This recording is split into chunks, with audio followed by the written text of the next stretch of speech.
Assalamualaikum warahmatullahi wabarakatuh. Sahabat Mumtana, sebelum menyimak kisah cerita hari ini, saya sarankan untuk menulis sholawat kepada Nabi di kolom komentar. Semoga sholawat kita menjadi penolong kita kelak di padang mahsyar.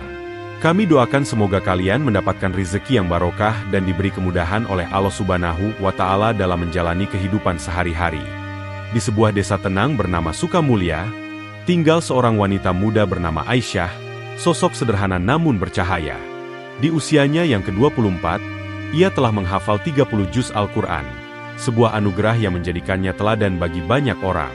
Setiap sore, Aisyah duduk di beranda rumah bambunya yang sederhana, mengajarkan anak-anak desa membaca Al-Quran. Ia tidak hanya mengajarkan tajwid, tetapi juga menyisipkan kisah-kisah para nabi dan nilai-nilai akhlak mulia. Aisyah selalu mengenakan gamis biru muda dan hijab panjang yang menyejukkan mata. Suaranya lembut, senyumannya tulus, dan tutur katanya menenangkan. Anak-anak sangat mencintainya. Mereka bukan hanya murid, tapi juga seperti keluarga baginya. Ia tidak pernah meminta bayaran, karena baginya mengajarkan Al-Quran adalah amal jariah yang tak ternilai. Namun, di balik suasana damai itu, ada hati yang tak tenang.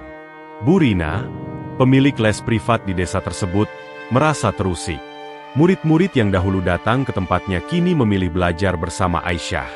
Kecemburuan tumbuh diam-diam, menggerogoti hatinya. Ia merasa tersaingi, meski Aisyah tak pernah bermaksud demikian. Tanpa Aisyah sadari, senyuman tulusnya telah memicu iri di hati orang lain. Sebuah ujian pun mulai menyelinap perlahan, membawa cerita hidupnya ke arah yang tak disangka. Malam itu, suasana desa Sukamulya begitu sunyi. Lampu-lampu minyak menyala redup di rumah-rumah penduduk. Dari kejauhan, Bu Rina mengintip ke arah rumah Aisyah yang diterangi cahaya lampu gantung bambu. Ia melihat seorang pemuda masuk ke dalam halaman rumah Aisyah membawa tas. Tanpa mencari tahu siapa pemuda itu dan apa tujuannya, hati Bu Rina langsung dipenuhi prasangka. Pantas saja dia begitu disukai orang. Padahal, gumamnya penuh curiga. Keesokan harinya, Bu Rina mulai menyebarkan cerita. Di warung kopi dan pos ronda, ia berbisik lirih namun sengaja dikeraskan. Aku lihat sendiri, ada laki-laki datang ke rumahnya malam-malam. Jangan tertipu penampilan alimnya. Desas-desus itu menyebar seperti api di musim kemarau. Ibu-ibu pengajian membicarakannya, bahkan para lelaki desa mulai memandang Aisyah dengan tatapan curiga. Orang-orang yang sebelumnya menaruh hormat kini mulai menjauh. Aisyah merasakan perubahan itu. Murid-murid kecilnya mulai jarang datang.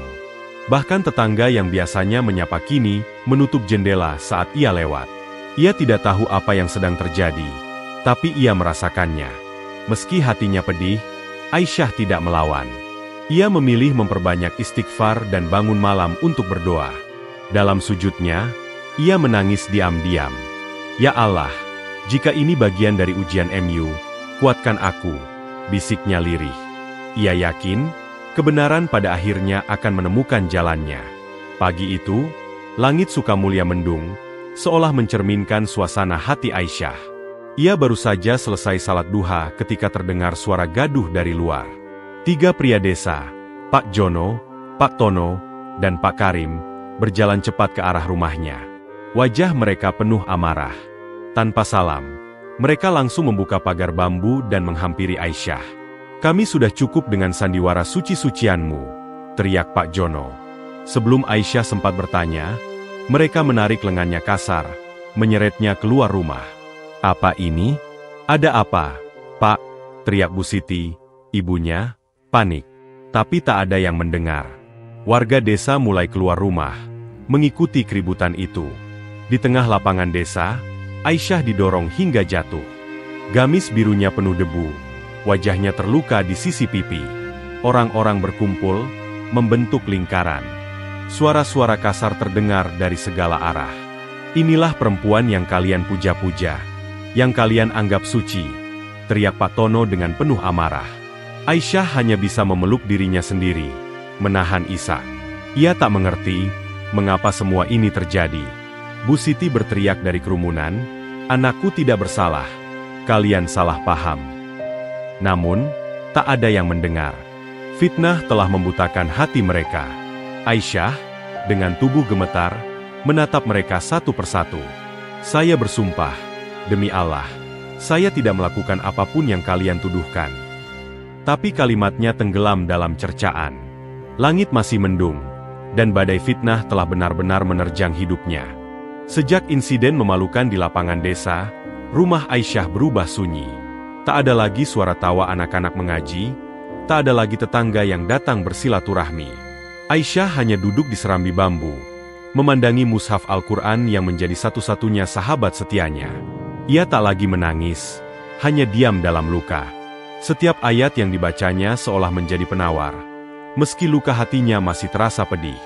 Bu Siti, ibunya, pun jarang keluar rumah. Ia merasa dunia telah tidak adil kepada anaknya. Namun Aisyah tetap menenangkan. "Biarlah, Bu, Allah tahu semuanya. Kita hanya perlu sabar." Di sisi lain, kehidupan Bu Rina mulai berubah. Warung kecil yang biasa ramai kini sepi. Pembeli enggan datang, bahkan tetangga yang dulu akrab mulai menjauh. Anaknya, Fikri, jatuh sakit secara misterius, dan dokter tak menemukan penyebab pasti. Hati Bu Rina mulai tak tenang. Tapi ia masih menolak mengaitkannya dengan perbuatannya terhadap Aisyah. Tak hanya itu, ketiga pria yang menyeret Aisyah juga tak luput dari musibah. Pak Jono jatuh dari sepeda motor dan harus dirawat karena patah tulang. Pak Tono mengalami kebangkrutan mendadak setelah ditipu rekan bisnis. Sementara Pak Karim dikejar-kejar penagih hutang karena gagal membayar cicilan sawah. Mereka mulai gelisah, merasa ada sesuatu yang salah. Tapi kesombongan menahan lidah mereka untuk mengakui kesalahan. Aisyah, ia tetap di berandanya, melanjutkan hafalan dan salat malamnya. Ia tahu, ujian hanyalah jalan menuju kemuliaan, dan yang sabar akan selalu ditemani Allah. Di tengah sunyinya hari-hari Aisyah, datanglah cahaya dari arah yang tak disangka. Seorang ulama dari kota bernama Ustaz Farhan datang berkunjung ke desa Sukamulya. Ia pernah bertemu Aisyah dalam sebuah acara tahfiz nasional, dan kaget mendengar kabar miring tentangnya. Merasa ada yang tak beres, ia memutuskan menyelidikinya sendiri. Ustaz Farhan berkunjung ke rumah Aisyah. Ia melihat langsung bagaimana Aisyah tetap tegar dalam kesederhanaannya. "Kamu adalah sosok langka, Nak. Allah sedang menguji kemuliaanmu," katanya lembut. Di waktu yang hampir bersamaan, Fikri, anak tiri Bu Rina, yang sejak awal tahu kejadian sebenarnya, mulai merasa bersalah. Ia melihat sendiri malam itu, bahwa pemuda yang datang hanyalah sepupu Aisyah yang mengantar buku tafsir. Namun karena takut pada ibunya, ia memilih diam. Kini, melihat Aisyah dihina dan ibunya sendiri tertimpa banyak kesialan, Fikri memberanikan diri. Ia mendatangi rumah kepala desa dan menyampaikan semuanya di hadapan para tokoh masyarakat. "Saya minta maaf. Saya yang sebenarnya tahu kebenarannya." Lelaki yang datang ke rumah Aisyah malam itu adalah sepupunya sendiri. Tidak ada hal buruk seperti yang dituduhkan. Kabar itu menyebar cepat. Warga desa mulai terdiam, merasa malu atas prasangka dan perlakuan mereka. Bu Rina mendengar pengakuan Fikri dan tak mampu menahan tangis. Rasa malu dan sesal menyergap seluruh hatinya. Dengan langkah berat, ia datang ke rumah Aisyah membawa air mata dan permohonan maaf. "Maafkan saya, semua ini salah saya." Pengakuan Fikri menjadi titik balik bagi desa Sukamulya. Warga yang dulu mengejek kini menunduk malu. Kepala desa pun menggelar musyawarah terbuka di balai desa. Di hadapan semua orang, ia berdiri dan berkata, "Kami menyadari kesalahan besar. Atas nama warga, kami mohon maaf kepada Aisyah dan keluarganya." Aisyah datang ditemani Bu Siti. Ia mengenakan gamis biru mudanya seperti biasa. Wajahnya tetap teduh, meski luka batinnya belum sepenuhnya sembuh. Di hadapan seluruh warga, ia mengangguk pelan. "Saya memaafkan semuanya. Saya tidak ingin menyimpan dendam. Cukuplah Allah sebagai pelindung." Warga menangis, menyesali prasangka mereka. Anak-anak mulai kembali mengaji ke rumah Aisyah. Satu persatu datang membawa mushaf dengan mata berkaca-kaca. Suasana rumah Aisyah kembali hidup, bahkan lebih ramai dari sebelumnya. Tak lama kemudian, Aisyah diundang ke acara nasional sebagai sosok inspiratif. Ia dipuji oleh banyak tokoh karena kesabarannya. Namun, ia menolak segala kemewahan. "Saya ingin tetap di sini, bersama anak-anak desa ini," ucapnya lembut. Pesantrennya pun mulai berkembang. Banyak yang ingin berguru padanya. Sementara itu, Bu Rina berubah. Ia berhenti membuka les, lalu aktif membantu kegiatan sosial dan dakwah desa. Pak Jono, Pak Tono, dan Pak Karim juga perlahan berubah, ikut membantu membangun rumah baca di desa. Aisyah telah menang. Bukan dengan amarah, tapi dengan kesabaran dan akhlak. Allah mengangkat derajatnya, dan dari luka, lahirlah kemuliaan yang tak bisa diruntuhkan fitnah.